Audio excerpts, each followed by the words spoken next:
Okay. I'm told there are no negative health long-term consequences. Don't worry if you need to do that too. Okay, India.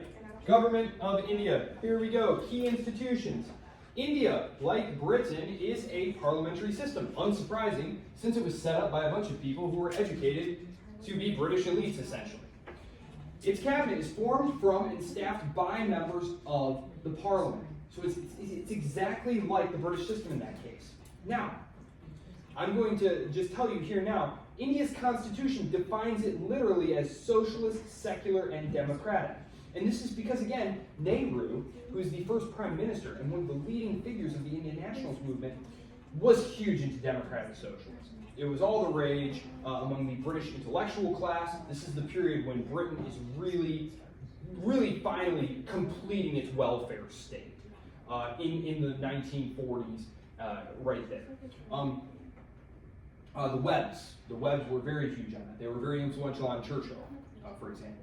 So this socialism, as you might imagine, I'm going to come back to this when I talk about India's economic development, but it's one thing, you have this massive imperial bureaucracy that the new state is getting handed, or you have this huge imperial bureaucracy the British are handing you for governing and administering the country. And now you're going to throw layers of socialism and central planning over it. So it is little wonder that India did not see a whole lot of economic growth for the first 25 years of its existence. It is not until the 1990s, the literal 1990s, that they start to liberalize the economy. Get rid of regulations and like, why do you need a permit for that? Why do you need a regulation for that? It's impossible to start a business. It costs too much money. Too many rules. You need to free up the economy to allow it to grow and develop on its own. It's why China zipped way ahead. So, it took them a while to learn that. But of course, the iron law of bureaucracy. Does anyone know the iron law of bureaucracy? The iron law of bureaucracy. It's one of the things that Donald Trump, for example, is encountering now. He wants to cut things. And he's saying, look, this, that, it doesn't serve its purpose and stuff. And people are saying, but this is our job, basically. The iron law of bureaucracy states that when you set up a bureaucracy, initially, it is likely to be staffed by people who are maybe really fiery and passionate and ideological about the mission. But that over time, those people will start to be outnumbered by people who only care about the bureaucracy as part of the bureaucracy, as a meal ticket, irrespective of the mission. And so this is essentially what happens. When you try and then get rid of a bureaucracy or an institution or a system, there are tons of entrenched interests in there who don't want to be pushed out because this is their source of revenue and patronage. And it's a problem that India is still dealing with today. Narendra Modi, as popular as he is, he has routinely been beaten back by special interests within the bureaucracy who he would like to move out of the way. He can't. He's also tried to do things to make it easier for corporations and stuff to operate in rural areas and stuff, and to acquire farmland, for example, to increase the efficiency of farming in India. Because one thing, and he talks about this in your book here, Roskin does, is you have these phases of economic development, and you can tell how advanced a country is getting by what percentage of the population work in agriculture. And the higher that percentage is, the worse off that country is doing, right?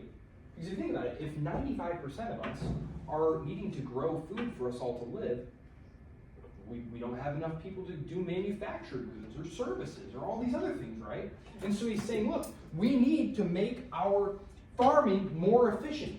Because as you can see here, India, over half the population are still farming. And they're not farming farms like what you see out here, these massive tracts of land with these huge tractors. Do you have any idea how expensive those things are? Who's a farm kid? Who's a farm kid? I didn't grow up on a farm, but my entire town was like... This stuff is hugely expensive. These are hugely capital-intensive farms that you see around here. So when I say that everyone in India, that 50% of the Indian population are farmers, you should be thinking more of like by hand, single, small, individual plots. Like, it is not efficient, but they're a very powerful constituency. And Narendra Modi just last year had to back down on this land reform bill that he wanted to introduce and just couldn't. Actually, I think it was 2 years ago. But yeah, so I'll skip back here. So, the key institutions. The Prime Minister, just like in Britain, the executive power is in the hands of the Prime Minister. You should write that down because that's a quiz/exam question. In India, power in the executive is vested in the Prime Minister. There is a president. So I really want to emphasize, yes, there's a president. Power is in the hands of the Prime Minister. The president sort of serves the function of like the dignified head of state, right? We talked about dignified and efficient roles. The efficient one, the one who's actually getting down in the nitty gritty and doing the politics, that's the Prime Minister, and that is Narendra Modi today, who is part of the BJP. So, the Prime Minister, he or she, because there have been many female Prime Ministers, they may ask the President to invoke President's rule. So let's get back to this in just a second, so I want to skip out here. I said there are all these different states.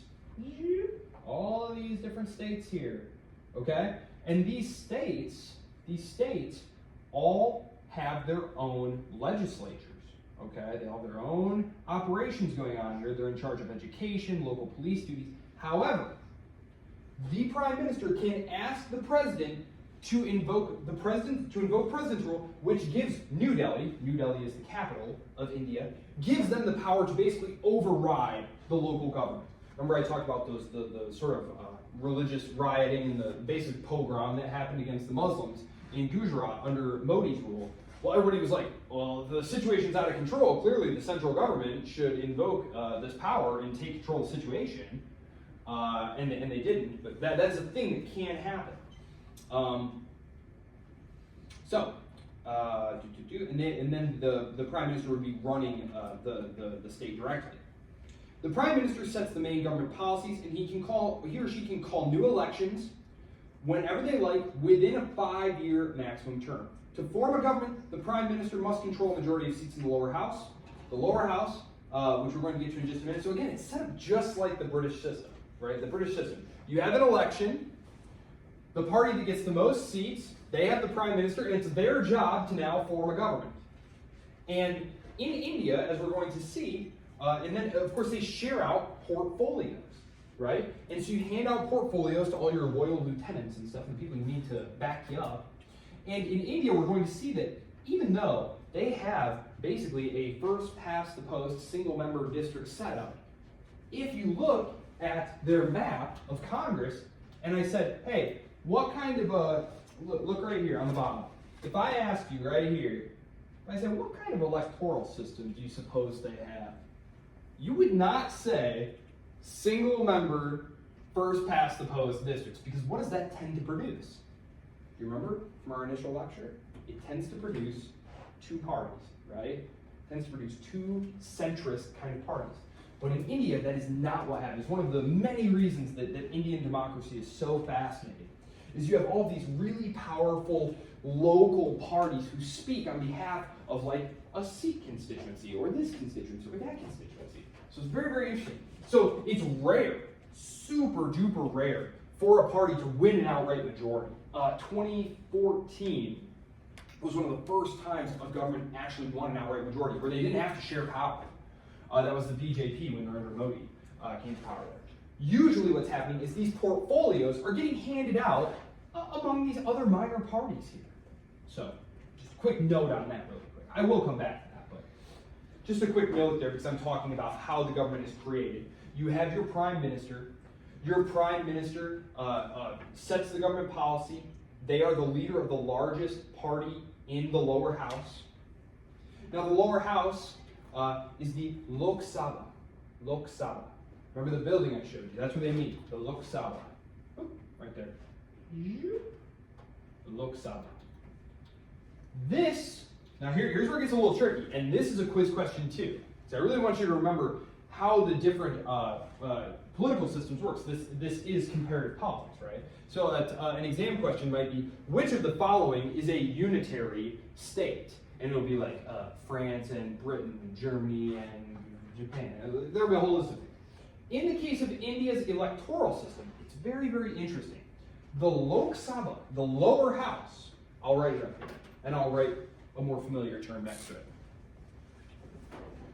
Lok Sabha. Lok Sabha. This is like the House of Representatives. This is your House of Representatives. Or your House of Commons.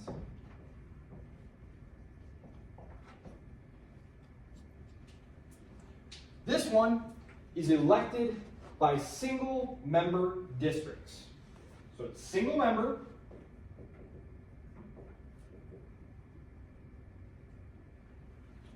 Plurality wins. So unlike in the case of France, where if nobody gets 50% of the vote, what do?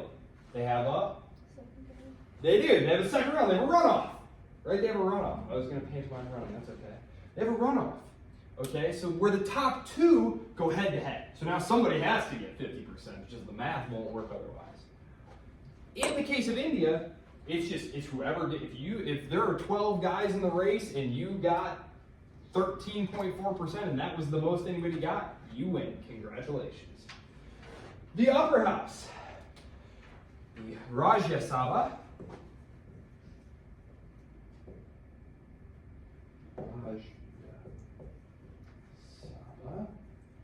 This is like the Senate. I'll put Lords up here. It's not really like the House of Lords in terms of its function. It's much more like the American Senate. This one is chosen in a different way. This is what's so curious. Is the lower house is elected in one way, and then the upper house, get ready for this. The upper house is elected by the, and if you want to read this for yourself, you can find it on page 340. They are chosen by the state assemblies here on the basis of proportional representation. So they are, what we would call this is indirect election by proportional representation. Remember, direct election is when we go to the ballot box and we pick the person. In this case, what's happening is we live in Gujarat, and we have voted in members to the state government. Now it's up to them to vote for who is going to represent us in the upper house. So that's the difference between direct and indirect elections. Does that make sense? Is anyone confused about what indirect election means? I think this is the first time that we've really talked about it. America's upper chamber was this way until the early 20th century. There was the indirect election of senators. You would vote for people to be in your state house, and then the members of your state house would vote for your senator. So it's a bit unusual today, but it was not unusual historically. So that's the legislature. And we call that, of course, a bicameral legislature. A bicameral legislature. Interestingly, most of India's state legislatures are not bicameral. They're unicameral. So I don't really know the rhyme or reason for that. There are pros and cons to having a bicameral and a unicameral legislature. Yes? Did you say the lower house was single something? Or Single member districts. Okay. Yep, single member, yep. Okay. Yep. So it's just like elections for the House of Representatives in the United States or in Commons. Okay. The weird one is the upper house here, where it's indirect election by proportional representation. It's very interesting. Like the House of Representatives and the House of Commons, all revenue bills must originate here in the Lok Sabha. So the power to tax comes from the people. So again, it's if you know the American system, if you remember what we talked about with the British system, it's fairly similar, very similar actually. Okay. Party system. Well, actually, I'll tell you what, I'll really quickly do the judiciary, really quick, because the judiciary is very American, very American. They have an actual Supreme Court who judge whether or not a law or executive action or whatever accords with the Constitution. So that's very interesting. And this is page 343. One interesting rub here, though, is isn't Parliament supreme though? Because see, they're fusing British parliamentary system with American checks and balance system. If Parliament is supreme, then how can the court check something that Parliament is doing? It's just one of those interesting little rubs. And it's something that's kind of unresolved in India's politics today. It's just kind of a gray area where things just get kind of hashed out politically. So, yes. So they do have judicial review, but it's not entire. There's no fixed relationship there in terms of who has the power to do that. But like good Democrats, they are willing to just keep the conversation going. As long as you are willing to agree to disagree and then just keep fighting politically, democracy can keep going. It's when one or both sides dig in and say, no, we literally just won't compromise anymore. We'd rather fight. And the Indians have been phenomenal at not doing that. So, the federal system. India is a federal system. We've talked about some unitary systems. We talked about the French system. We talked about the British system. We've talked about federal systems, true federal systems like Germany. We've talked about pretty fake federal systems like Russia, right? This is a federal system right here. Very strong federalism here. You have essentially, they're in charge of education, local law enforcement. The real problem with a lot of this stuff here, and it's one of the reasons that India has lagged very, very far behind, is leaving education to these states. There's just not a lot of resources in some of them, and we're talking about this province right here. I'm forgetting the name of this state right here in India, but like that single state that I just highlighted right here has like 255 million people in it. Yeah, like it's hard for me to describe to you how many people we're talking about here. Like if that were an independent state, like its own quote unquote country, it'd be like the fourth most populous country in the entire world.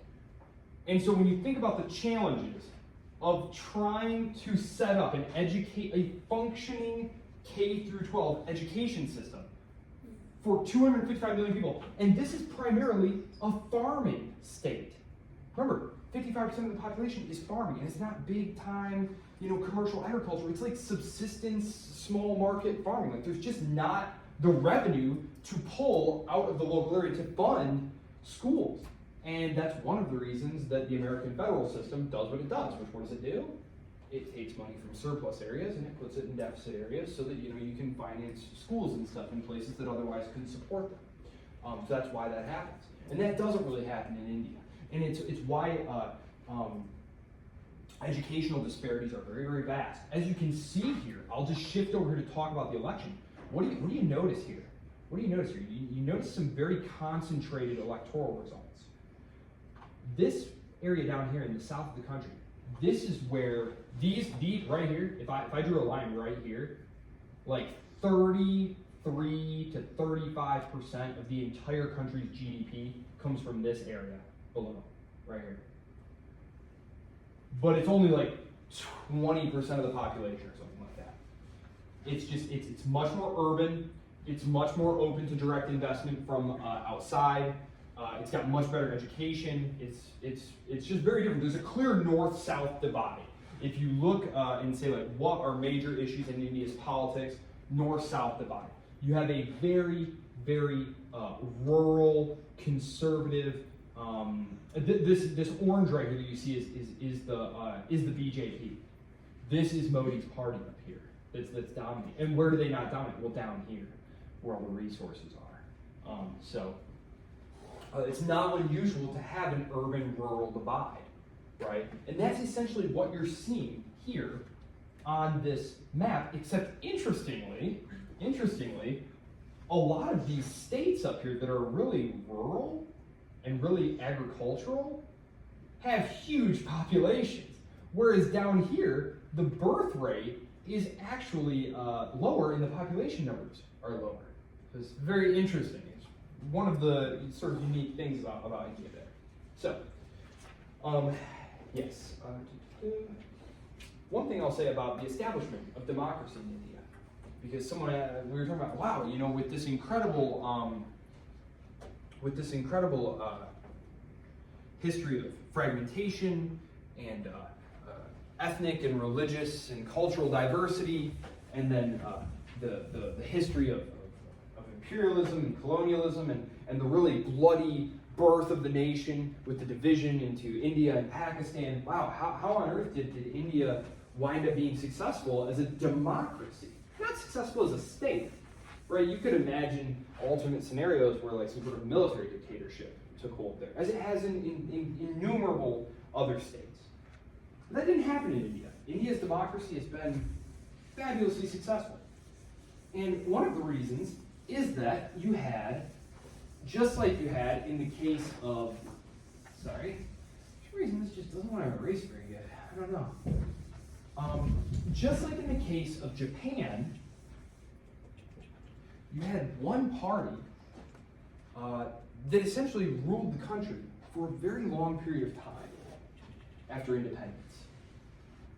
And then, when they finally lost an election, that critical thing, they lost an election, they handed power over to people that they lost to. So you had the National Congress Party under Nehru. They rule until, when did they lose their first election? He doesn't say. They don't lose their first election. Like, Nehru is prime minister still when he dies in like the early 60s. So if you think about it, 47 to like 62 at least. And I know they do start losing some elections in the 70s and early 80s. That's when they first start losing elections. But think about it, you basically have one party rule. We saw this in Japan with the Liberal Democratic Party, that they basically ruled Japan as a one-party state for a very long period. If you think about, well, we haven't seen Mexico yet. Mexico has what's called the PRI. So they're basically a one-party state while they're forming and industrializing. The same thing in India. You had one party that was dominating politics, who was governing. There was not battling between different factions. It was all one party. And the state and its operations solidified under the decades of their leadership. And then again, when they lost that critical election, when they lost their first election, they handed power over. And then when that party lost, they handed power back. And that's one of the ways that they judge whether or not democracy has been established, is whether or not, when parties lose, can you see, I think they say 3, maybe it's 2 or 3 handoffs of power. Like, is the norm of winning and losing elections and transferring power, is that firmly established as a political norm? Is that part of the political culture? And in India, it very clearly was and is. So, that is what happened. Why did, and it's very curious, because the reasons that the National Congress Party, that the Congress Party lost the election, it's so similar to all the things that you always hear when a party is in power for a long time. Stagnation, entrenchment, corruption, not responding to the people, which is something that we saw with the Japanese when the LDP lose. It's something that we saw, Italy saw the same thing. We didn't look at Italy, but Italy sees the same thing. Yes. So, that is the good thing about democracy. Functioning democracy, that is. When the ruling elite become disconnected from the people who they supposedly represent, when they stop serving their interests, you have a mechanism, short of attempted violent overthrow, to remove them and to get a change. So, the parties, yes, okay. Languages. Let's talk about language a little bit here, because language is, of course, very touchy. Again, so instruction is all left up to the states, because some of these states have lots of Sikhs, others have no Sikhs. Some are majority Muslims, some are majority, most of them are majority Hindu. So the federal government, the actual government out of New Delhi, doesn't take any stance as far as like which religion you should swim. They recognize 22 different religions as acceptable for official usage in communication. English is kind of de facto the language spoken among a lot of the elite. One of the kind of colonial legacies. Also, if you travel overseas and talk to like educated people, almost all of them speak English. It's just kind of one of the facts of the world. But Hindi is the only actually prescribed language by the national government. That's the language that they would like to see everyone use. If you think about state building, they'd like everyone to use this language. They're not trying to impose it. That always causes problems. Language is intensely political. It's such a big part of who you are. Yes. The judiciary, I talked about the judiciary. Political culture. Let's see. Religion. Again, religion is such a big part of the political culture there. Especially historically, over the last 60, 70 years since independence. More recently, it's started to become less important in certain areas. The expression being, where is it? Get a good quote on that in here. You don't cast your vote, you vote your caste. Caste system. Meaning that you are voting for benefits to your caste, to your group. Now, again, I don't want you to think like, oh, that's something very unique, to India. We don't conceptualize it in such a rigid way. We don't have like a formal religiously prescribed hierarchy, right? We did in the Middle Ages, but here in the Anglosphere, but we do have the idea of like groups. Like if I'm a small business owner, there are other small business owners. We have general interests in common, and we vote for them. We vote for policies that will benefit our group. Right? So it's not as though, interest group politics is foreign to you. You've all been in here a while now, you know that. But the idea being that you would cast votes for privileges for your caste. So that's something that is diminishing. Again, we talked about caste being something very rigid. You are born into it. That is something that's becoming less the case, but still very, very strong, especially in the rural areas. Let's zoom ahead a little bit here. So I'm gonna put that back on the board because I want to talk about what they're fighting over and why they're fighting over, and then I'm going to conclude by talking about. So here's the two big parties, right? You have the BJP. There's our center. We have the BJP. These are your Republicans. These are people who they want pro-business, cut regulations. Again, this is in theory at least.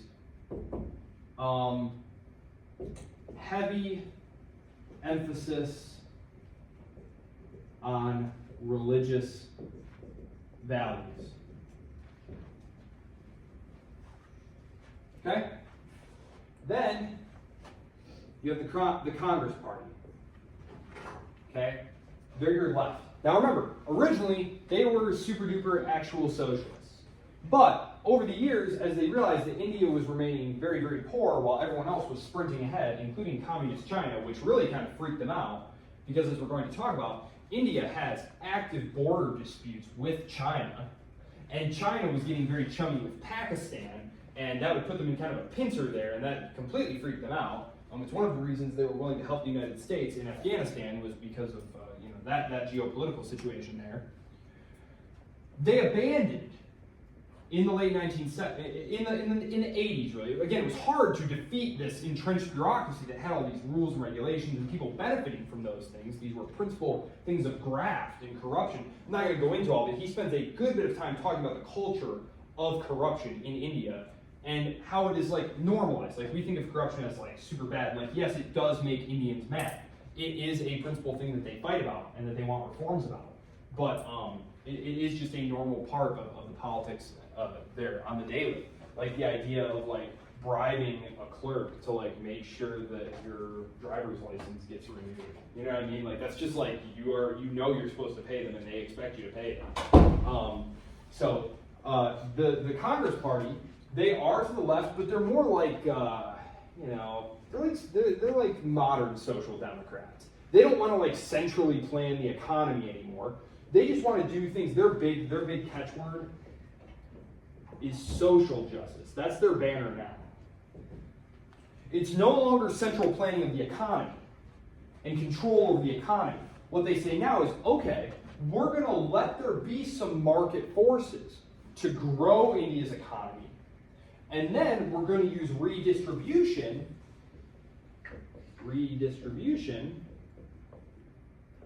to create welfare programs, subsidies. They're very big on, I said that there was a lot of like attempts to create like minority-based legislation where they say like, okay, all of the untouchables, the Dalits, the caste that's been long discriminated against, creating quotas for them. We would call that today affirmative action. That is exactly what it is, affirmative action.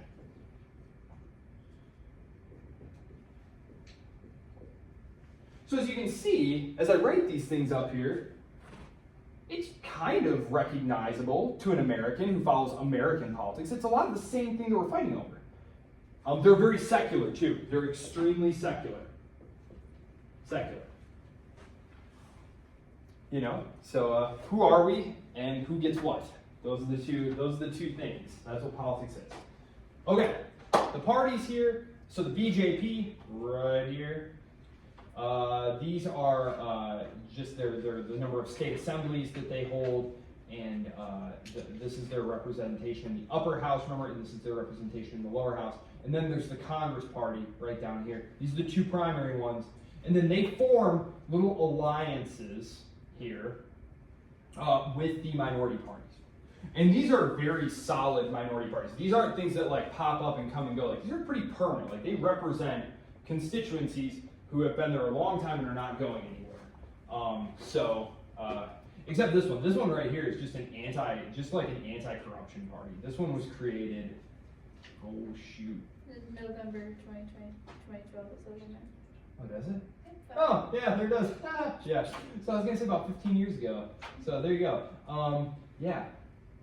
There you have it. Yeah, there are still like straight up commies there, and there's actually some separatist ones. He talks about them in the book, the Naxalists. These are people who are like the FARC rebels down in like Colombia. You guys know about them?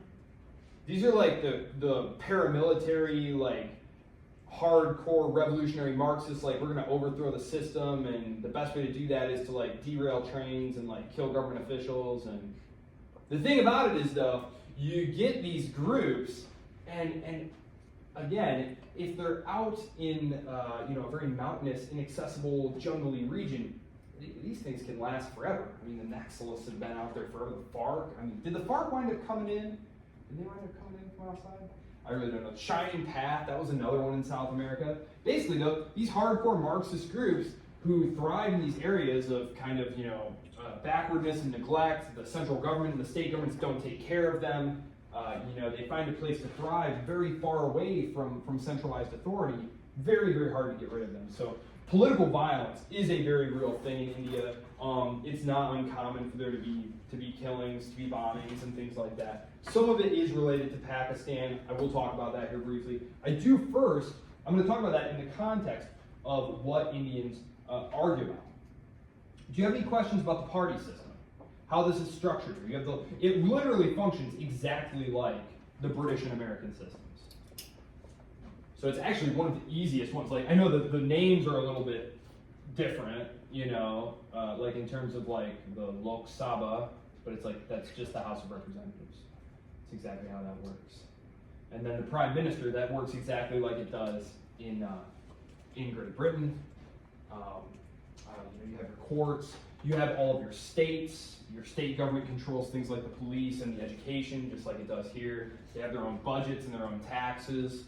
And that's it. It's a federal system that is very, very similar to the United States, except it is its federal redistribution mechanisms are not as developed as the United States, and it's not as rich per capita as the United States.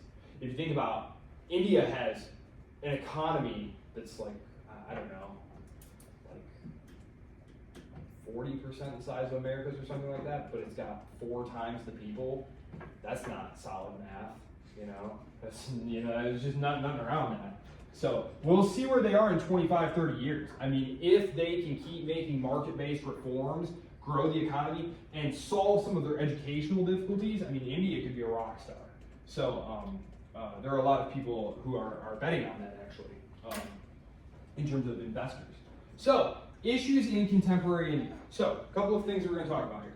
Number 1, divide. Demographic issues. India has a lot of young people, but it needs to find jobs for them. India still has a lot of regulations in place that make it hard to hire and fire workers, especially hard to fire workers. And this is a legacy of the socialist era, where workers get these protections and guarantees, and it's very hard for employers to fire workers. Well, if you're an employer, you can't tell the future. You don't know if you're going to need, how many employees you're going to need, what the economy is going to be like in the future. So there's a lot of black market, informal, under-the-table employment. And this is just not good. It leads to underemployment and unemployment. So they need to get rid of stuff like that. They also need to educate more. Master elite education, 356. India has always been very good about getting their elites top flight educations. India graduates far more quality engineers per year than the United States does. However, still only like 60% of the population, is like literate at like a remedial level. In China, it's 90%. So just that's not going to work for you. All of the studies suggest that the best returns that a state can make on education are investing in educating your young people so that they are numerate and literate. It's not about producing a very, very small number of highly educated people. It's about producing a mass of people who can run an industrial and service-based economy. I don't think most of us think about just how much we read and do basic math every day over the course of our day and over the course of our lives. How many of you had a job? Right? It's just written instructions. Someone gives you something, you need to total something up, read some numbers, do some stuff. Like we take it for granted, but that's important. That is important stuff. It's necessary. It's literally necessary stuff. So it's one of the reasons that when I teach 122 that I talk about the importance of the Protestant Reformation in spreading literacy and why there was such a close correlation between Protestantism and capitalism and production is because they just had such a phenomenal head start over other countries because of their emphasis on literacy. So you needed to read the Bible. Master elite education, they really need to do something about the level of illiteracy there. Also a problem is that, especially in the northwest of the country, the Punjab and stuff, you have lots of what are called madrasas. Madrasas, this is like an Islamic religious school. And of course, having come from parochial school myself, I love religious education, and here I am here. The problem is that if you know anything about Pakistan, there's a lot of terrorism in Pakistan and a lot of radicalization in Pakistan. It's one of the things that makes me super nervous is because Pakistan is a super weak state, and there's just tons of terrorism there. And so you have a lot, and some of that terrorism has now spread into India, and a lot of it has come through the types of like really radicalized religious education there. And so, but again, if you have no primary education that is secular, and you have this option here, even though it's not teaching you anything, this is another big problem with it, is it's not teaching you anything that's going to help grow the economy. When they go to these schools, provided they are, legit schools, which, to be clear, the majority of them obviously are, you're not learning anything that's going to help grow India into an industrial economy. You're memorizing passages out of the Quran or something like that. That's what you're doing there. So it's not helping India in terms of its, state power position. So, it's a problem. Lots of funds, lots of personnel. There's just no teachers either. It's just that teaching is not a lucrative profession. There's just not enough teachers to go around. So that's another problem. But, maybe grow. And the problem is you need to grow the state's revenue, which means you need to grow the state's economy, which means you need to liberalize the economy. So there's all these different interrelated things that need to happen for India to grow its economy, and by so doing, free up resources to be able to better educate its young people, but it's kind of this recursive thing of like, how do you do one without the other when there's all these entrenched interests and problems in place? So something that India's leaders are struggling with. So that's the economy. There's nothing wrong with India in terms of its resources. It's got tons of people. It does see some pretty crazy weather, but that's about it there. Inside the country, demographics, very young country, very young country. Ethnicity-wise, again, the real thing is the BJP under Modi have moderated, but there is still a lot of angst in some areas about Hindu nationalism. There's actually a section in here where he talks about political violence in India.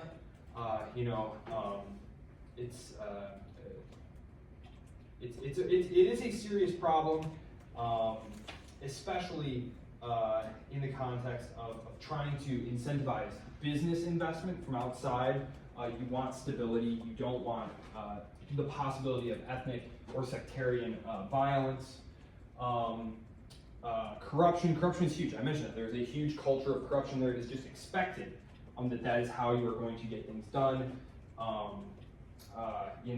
There was actually Modi several years ago now tried to do this program called demonetization, where he basically was like, all right, these like large denomination bills that are really common in like payoffs and stuff, like, we're just going to recall all of them.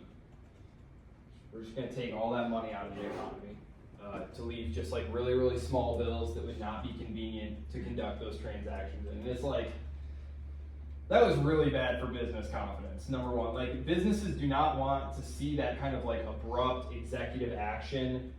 We're seeing that now with Trump and the tariffs, where Trump will say, we're doing tariffs tomorrow on this country at this level, and the markets freak out because everyone is quickly making new calculations, redirecting resources. And then he tweets that night that, actually, you know what, we're going to do it in 3 weeks, and it's going to be this amount, and actually there's going to be some carve-outs here. And so businesses are just scrambling back and forth. Like right now, if you follow financial markets at all, you'll know that things have been whipsawing violently. And it's because of business uncertainty. Businesses don't like uncertainty. It makes it difficult to plan for the future. And that's one thing that India has struggled with. And that was a big example of it. And it was something that he sprang on them to try and, crack down on corruption. You don't want to telegraph that you were about to do that, but it's bad for business confidence. Managing the neighbors. This is probably the one thing that will get India in the news more than anything else. Here in the United States, that is. And that is because, and he has a page on this at the end about India's position here.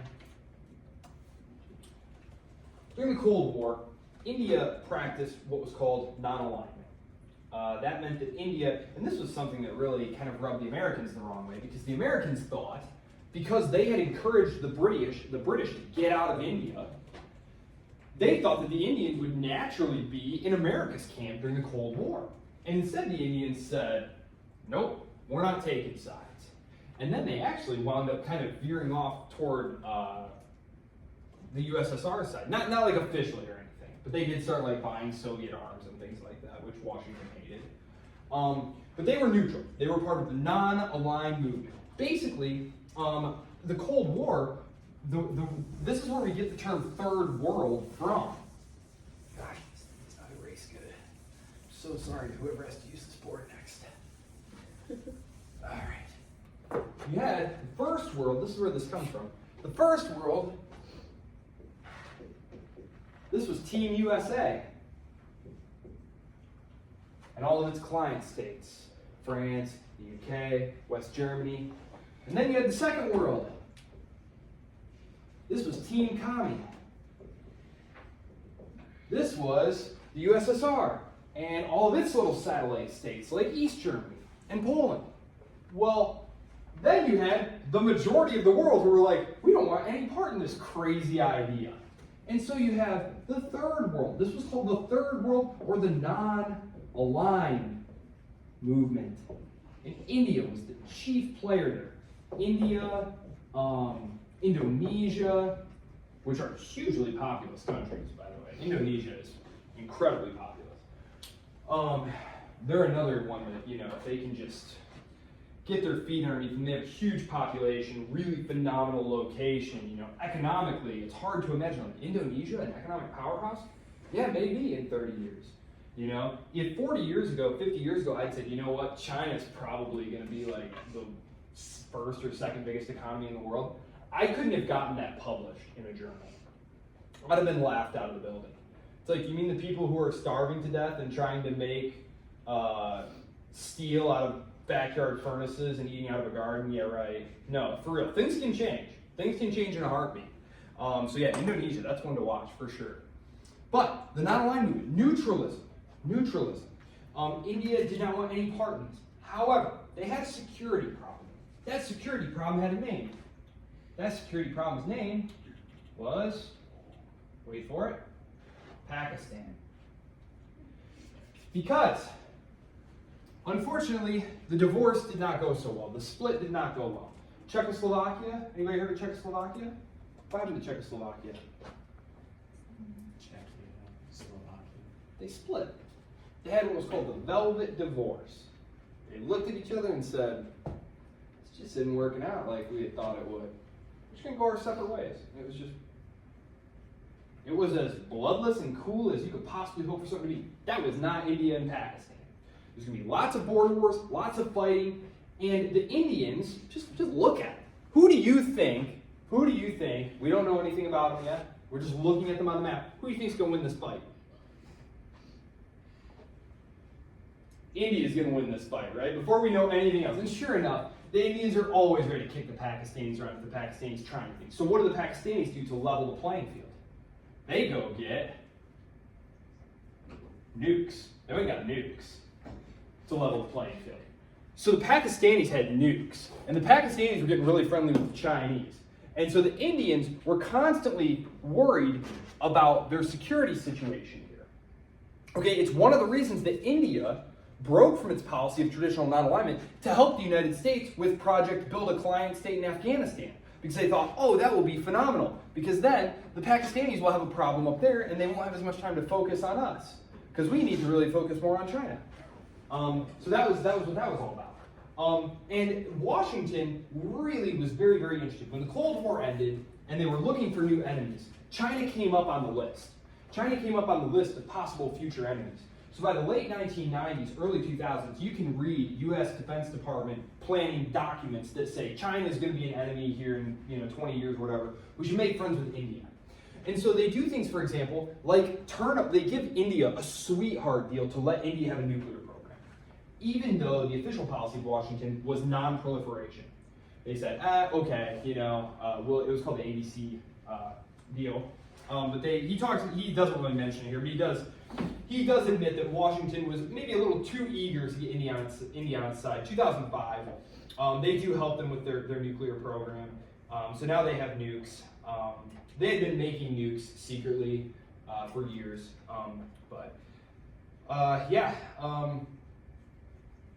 India is now a pretty major nuclear power. They have a deterrent there. I will mention here this. Sal had brought this up. The live conflicts that are still going on. So you have Bangladesh. This was, I'll pull it up here for you so that you can visualize what I'm talking about here. Original Pakistan. That sounds like some kind of like indie album. Okay, let me see. Okay, original Pakistan. Okay. Here we go. So originally, you had two Pakistans. You had West Pakistan, right here, and you had East Pakistan. Now, today, we call East Pakistan Bangladesh. Because in 1971, after years of tension and friction, East Pakistan broke away. East Pakistan broke away from West Pakistan. East Pakistan was culturally much different.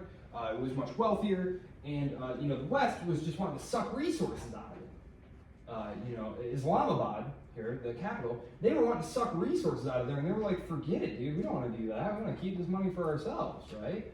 And so, in India, of course, was like thrilled at the prospect of this not being part of Pakistan anymore. And so they did. They supported the independence forces there, and they got their independence, which the Pakistanis, the West Pakistanis, who I'll now just go back to calling the Pakistanis, took that about as well as you imagine they would take it. Not well. So yeah. Then there's the Kashmir conflict right here. Kashmir. This, if you remember, I'll go back to the map here. As you can see, that's part of India. But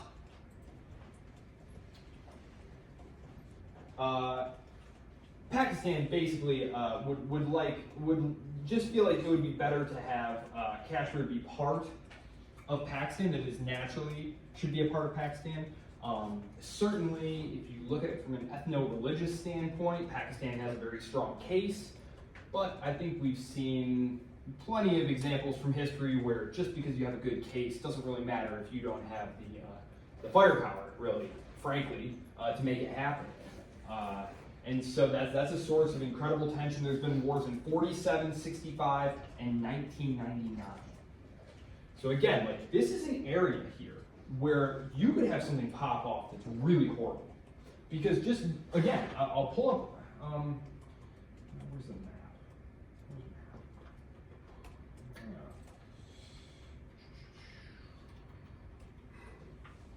Again, just to emphasize here, you have India right here, right? And they have border disputes with China, where they have actually traded, not bullets, but definitely blows here in the last several years. They actually fought a major war in the 1960s, like an actual, that kind of war. Then there's Pakistan. They fought numerous wars with them. There's incredible bad blood there. There's all sorts of like borderland gray zone activity here, terrorism. There's the Kashmir issue. And they hate each other, and they frankly hate each other. So it's a dangerous neighborhood. They all have nuclear weapons, and so you just hope that cooler heads will prevail and they'll find a way to work through differences and coexist here. The real danger is always when, see, these small states here, they don't matter. So as an American, you don't need to worry about them. When they start to matter is when one, or even more dangerously, two, big countries that really do matter start to care about what's going on in these particular places. And so conflict over influence in these regions, or territorial disputes in these regions, he concludes by saying that the real question, which of course from the perspective of a former employee of the US government is, the real question is who will become the dominant Asian power, India or China?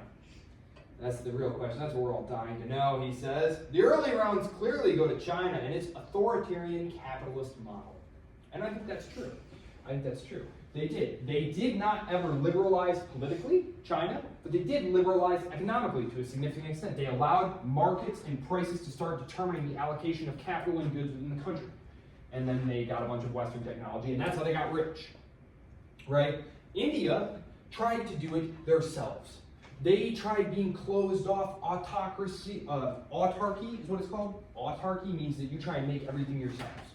You try to be totally self-sufficient instead of engaging in global trade and taking advantage of comparative difference and all of these different things. China said, no, we'll go with that model because it's pretty obvious. We've run several experiments about which type of economy works better. Who was richer, East Germany or West Germany? Who was richer, North Korea or South Korea? Right? Like, we've run these experiments a few times, as close to the lab as you can get. You can't actually run these things as a real experiment, but we've tried, and it's obvious what works. And that's why India is trying to move in this direction. It's why China did move in this direction. It's the direction that Gorbachev was trying to move in, as I told you in our Russia lecture. The USSR, the leadership there, was trying to liberalize the economy to restart the moribund Soviet centrally planned economy. One of the things that always strikes me is they invited some Soviet leaders over and they went to the grocery store. They took them to a grocery store and they were just marveling over the grocery store. And they were like, who is in charge of bread? Where is the bread ministry? And I don't know if that's apocryphal, just Americans making hyperbox anyway.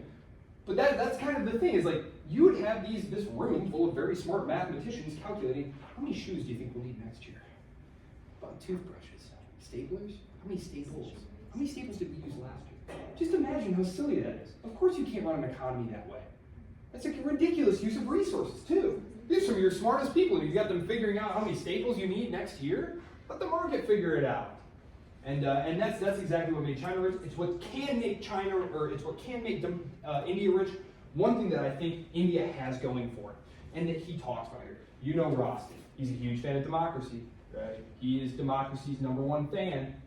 India is a democracy. And I do think that is an advantage over the long haul. Because we talked about this. Who's going to follow Vladimir Putin in Russia?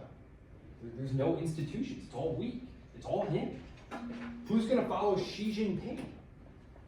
He has very greatly weakened the Chinese Communist Party, who had put in place a procedure and a method for how to have a clear succession and transfer of power. It wasn't democratic, but at least while the economy was growing, that didn't matter. In India, they've lived through all the ups and downs, and they've done so as a democracy. As India gets richer, I don't see that making their democracy less stable. I do see the possibility that a country that was getting richer and stops getting richer and starts getting relatively poorer, I can see that being a danger to an authoritarian system like China's. So, I think in the long-term competition for influence in the area, if you want to think in that way, I do think India being a pluralistic society and a democracy is a huge benefit to it. And yeah, that's it. It's a dangerous area over there. Any questions about India? Our bicameral parliamentary system with Prime Minister Modi, the BJP, and the India Congress Party? Any questions, anyone? If you don't have questions, just note the quiz on India is already up. If you forgot the answers to the questions that I told you, this lecture will go up. It takes forever for these things to upload. I don't know why. I don't know why. Sometimes it's like, yep, up in a minute. Yeah, yesterday, the lecture that I gave in the morning, it took like 4 hours for it to upload. What is going on here? Of course, I don't know. That phone's a million years old. I've dropped it 8 million times. So, might just be the phone. Anyway, I look forward to seeing you all next week. Next week, if I remember correctly, we're going to Mexico. Yes, we are. We're going to Mexico. Or do you want to go to Iran? It doesn't matter. Do you guys want to go to Iran or Mexico? Let's vote. Let's vote. Okay. All in favor of Mexico? All in favor of Iran? Anyone count the first time? Okay.